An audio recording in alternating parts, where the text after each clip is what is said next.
I never thought I would be the kind of person who loses everything to someone I loved. But here I am, sitting in a small apartment that smells like someone else's cooking, looking out at a view that isn't mine, thinking about the farm I spent 40 years building. The farm my nephew took from me with a forged signature and a smile I trusted. My name is Robert, and I am 73 years old. For most of my life, I measured success in acres, in good harvests, in the feeling of soil between my fingers. I built something real, something that mattered. And then I watched it slip away, because I believed family meant something more than paperwork and legalities.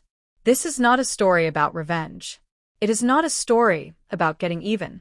This is a story about what happens when you realize that the people you raised, the people you loved, saw you as nothing more than an obstacle to their inheritance.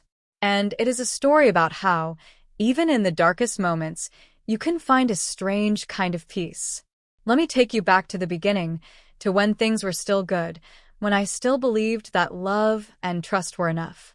I was born in 1951 in a small town in Nebraska. My father was a farmer, and his father before him. We did not have much, but we had land. 20 acres of it. It was not a lot, but it was ours.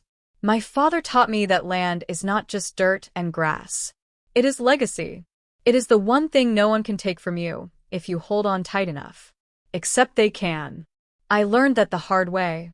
When I was 25, I married a woman named Claire. She was beautiful.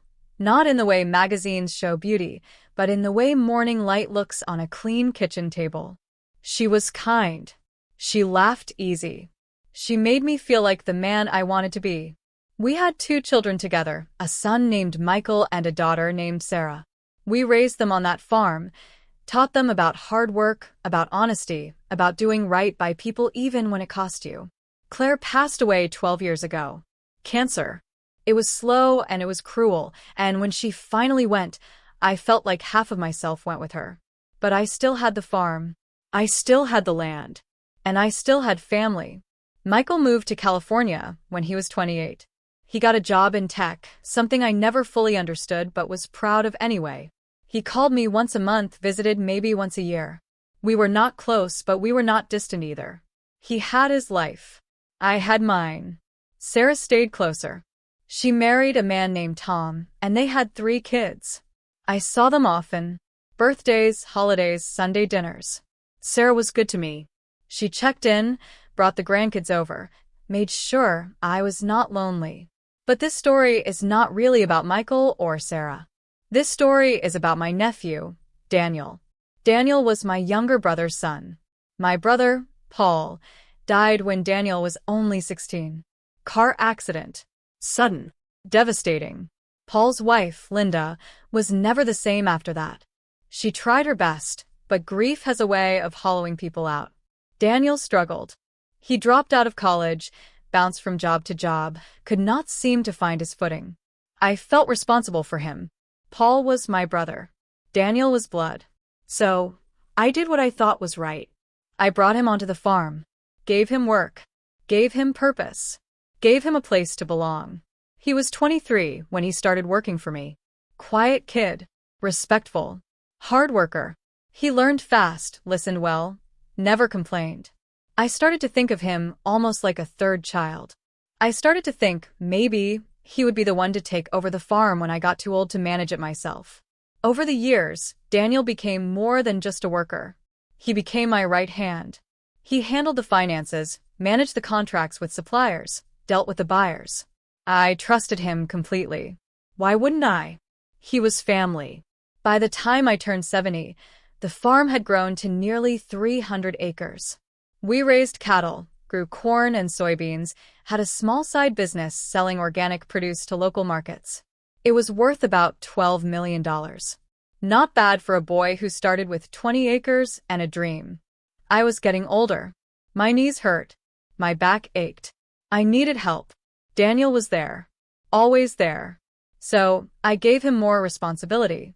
I gave him access to the accounts. I gave him power of attorney for certain business decisions, limited stuff, things I thought were safe. Looking back now, I see how stupid I was. How blind. It started small. Little things I did not notice at first. bills that seemed higher than usual. Expenses I did not remember approving. But Daniel always had an explanation. Inflation. Unexpected repairs. New regulations. It all sounded reasonable. I trusted him. Then about 2 years ago, Daniel came to me with an idea. He said we should restructure the ownership of the farm. Put it into a trust or an LLC or something like that. He said it would save on taxes, protect the assets, make things easier when I eventually passed it down. I told him I would think about it. I was not in a hurry. I was old, sure, but I was still healthy. Still sharp. Or, at least I thought I was. He kept bringing it up. Not in a pushy way. Just gentle reminders. Little comments here and there.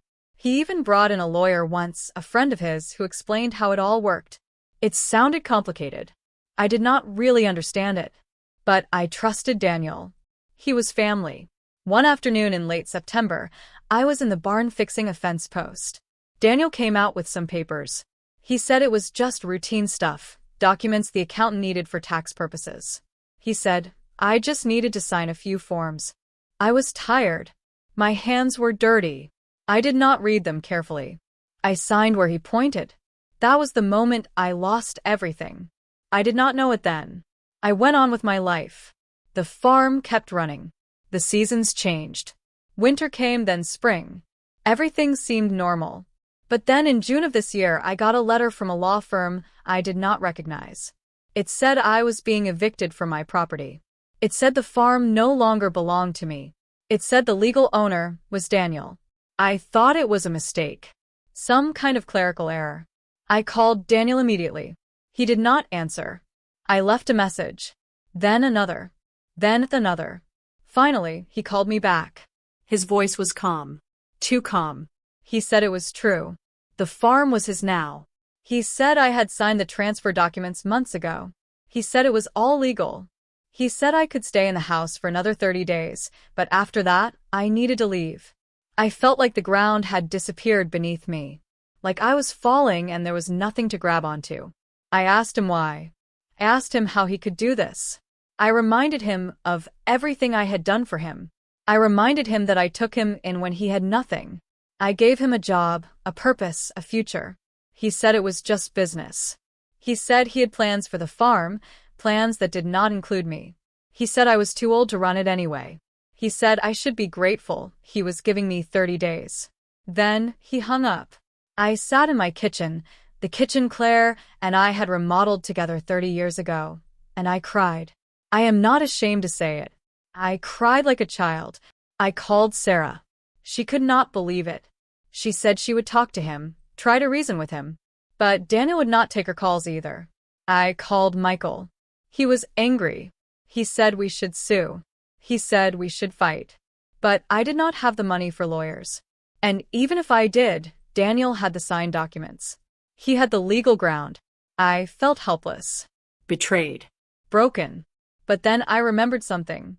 Something I had almost forgotten. About a year ago, I had started to feel uneasy about some of Daniel's decisions. Nothing concrete. Just a feeling. A gut instinct that something was not quite right. So I did something I am not proud of. I installed a small recording device in the office. Just a little thing hidden behind a picture frame. I told myself it was for security. In case someone broke in. But really, I think part of me already suspected. I had not checked the recordings in months. I almost forgot it was even there. But now, sitting in that kitchen, I remembered. I went to the office. My hands were shaking as I pulled the device from behind the frame. I connected it to my old laptop and started going through the files. There were hours and hours of recordings. Most of it was boring. Just Daniel on the phone talking to suppliers, going over invoices. But then I found something. It was from early September, about a week before he brought me those papers to sign. Daniel was on the phone with someone. A woman. I did not recognize her voice. She asked him if he had gotten me to sign yet. He said not yet, but he was working on it. She asked if he was sure I would not read the documents. He laughed. He actually laughed. He said I was old and trusting, and that I would sign anything he put in front of me. Then he said something that made my blood run cold. He said once the farm was in his name, he was going to sell it.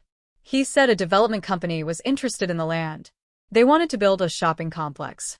He said he could get 15 million for it, maybe more. The woman asked what he was going to do about me. He said I would be out.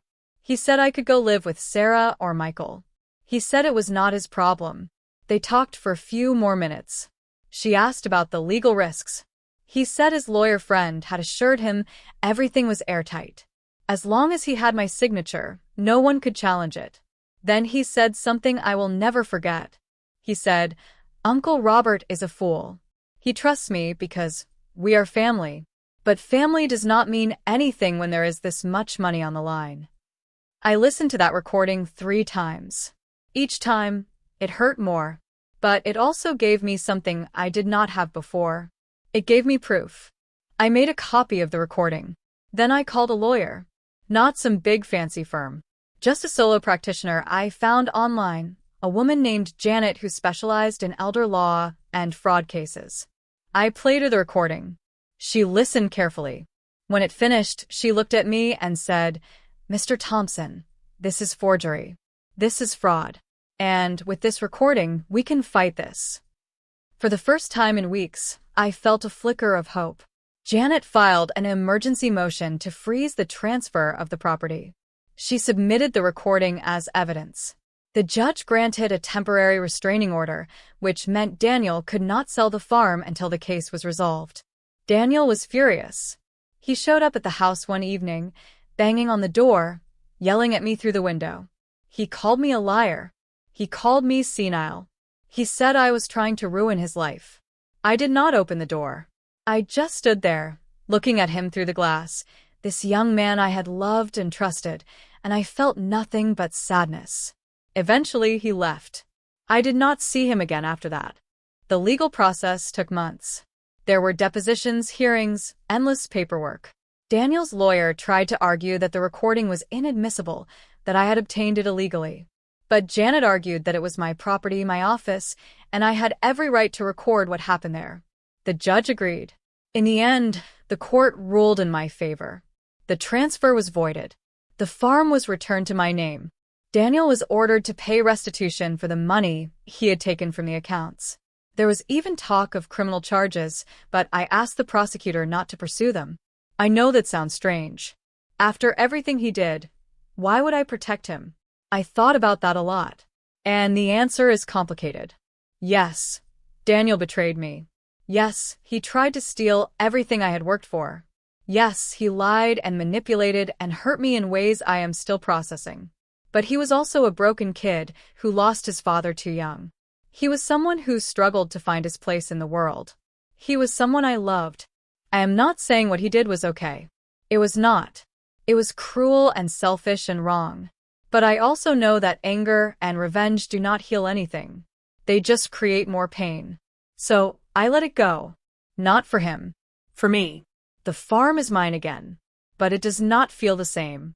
I walk through the fields and I see all the places Daniel used to work. I sit in the office, and I remember the conversations we had. The trust one gave him. The future I imagined for us. It is hard to be there now. It is hard to look at something you built and realize it was almost taken from you by someone you loved. So I made a decision. I am selling the farm. Not to a developer. Not to strangers. I am selling it to a young couple who want to keep it as a working farm.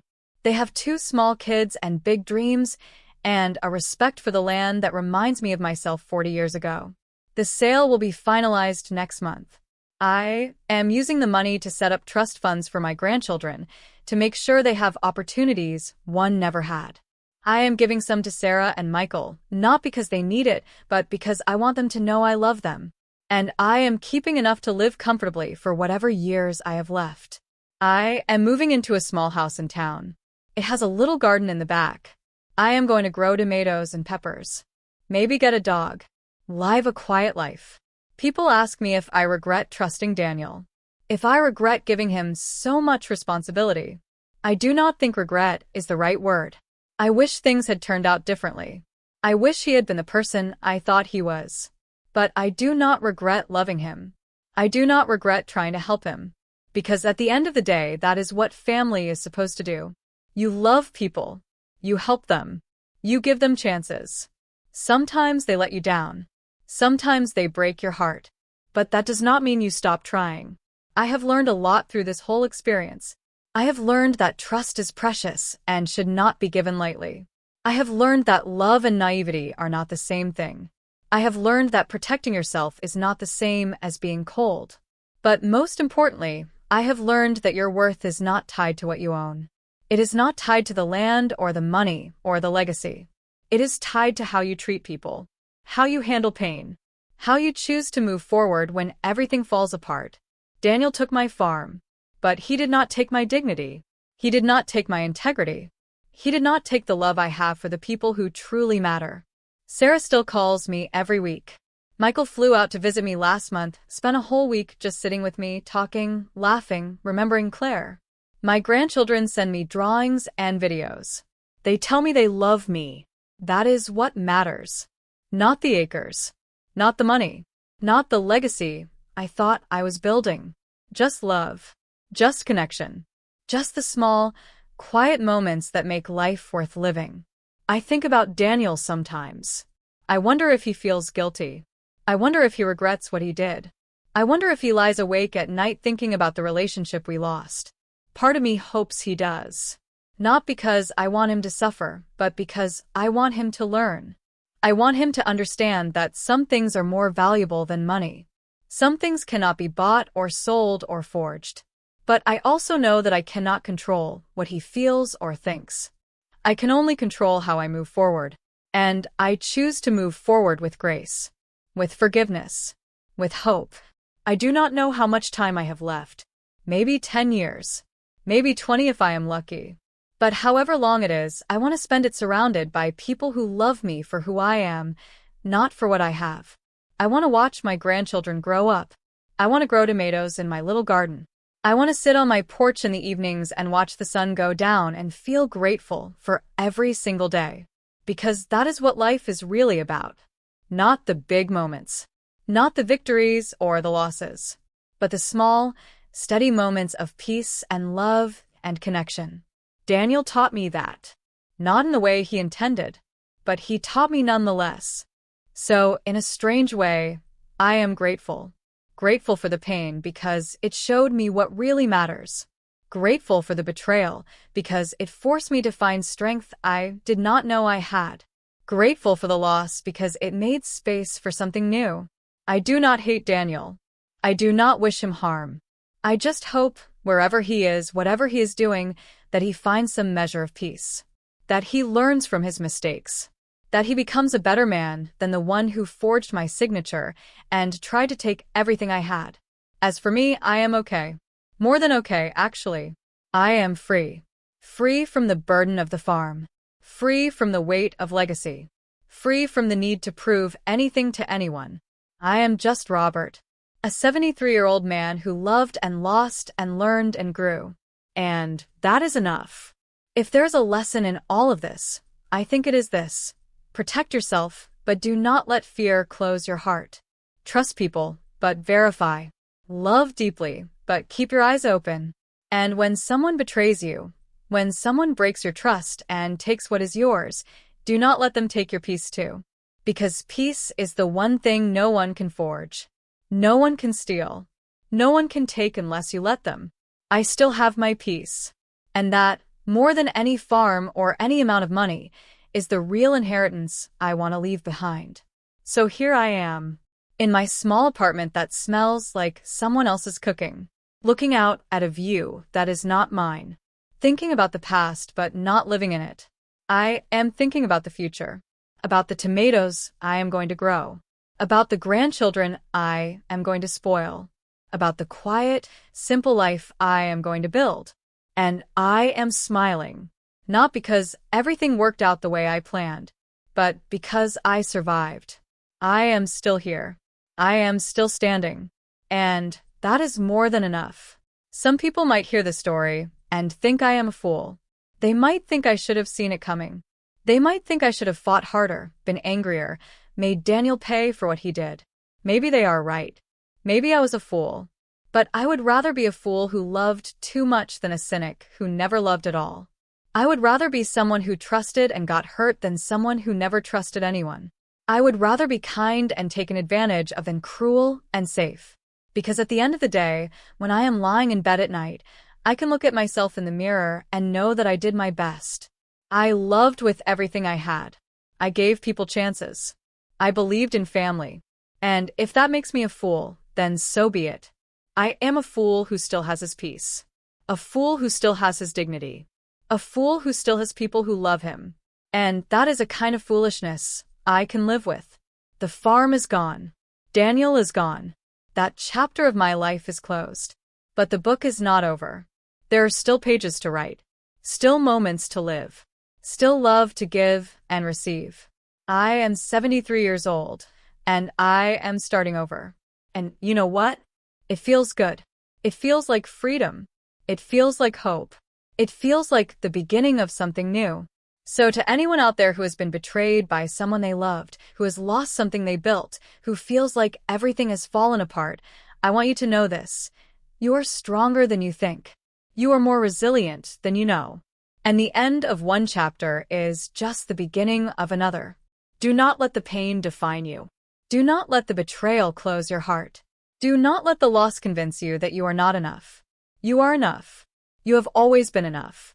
And you will continue to be enough, no matter what anyone takes from you. Because the things that truly matter, the things that make you who you are, cannot be stolen, cannot be forged, cannot be taken away. Your kindness, your strength, your capacity to love, your ability to forgive, your willingness to start again. Those are yours. Forever. Hold on to them. Protect them. Nurture them. And when the storms come, when the people you trust let you down, when everything you built seems to crumble, remember this. You are not what you own. You are not what you have built. You are not your legacy or your possessions. You are the love you give, the grace you show, the hope you carry. And no one can take that from you unless you let them. I did not let Daniel take mine. And I never will. So here I am, at the end of the story. Not broken. Not defeated. Just changed. Wiser. Stronger. More grateful for the things that truly matter. I am Robert. I am 73 years old. I lost a $12 million farm to my nephew, who forged my signature. But I did not lose myself. And that makes all the difference. Thank you for listening to my story. I hope it helps someone out there who needs to hear it. I hope it reminds you that betrayal does not have to destroy you. That loss does not have to define you. That starting over is not a failure, it is a gift. Take care of yourselves. Love deeply. Trust wisely. And never, ever let anyone steal your peace. Because peace is the one thing worth holding on to. And it is the one thing no one can take unless you give it away. I am keeping mine. And I hope you keep yours too. God bless.